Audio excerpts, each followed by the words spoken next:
Welcome to Rustbuster Frameworks Installation Guide for Toyota's 2005 to 2015 Tacoma.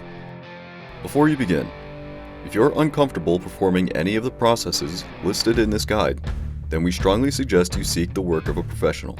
Ensure you have all the tools and utilities listed and that you are following all of their manufacturer's safety precautions during use. Step 1. Disconnect your vehicle's battery. Inspect for potential fire hazards such as leaking fuel lines and engine components.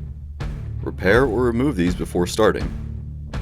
Finally, clear the work area of any safety hazards. Step 2.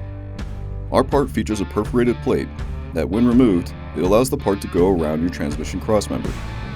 This is used in shipping to prevent the part from puncturing the shipping box. Before installing, cut and remove it.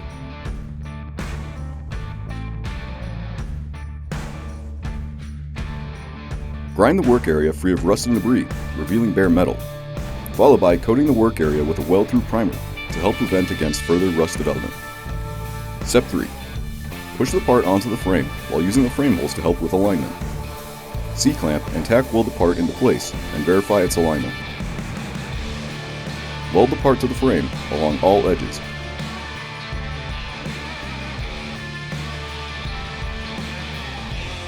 Finally, coat the part and work area with a primer or other rust inhibitor to help prevent or reduce the risk of rust formation. We recommend our Rustbuster Rust Converter and Primer Spray Paint.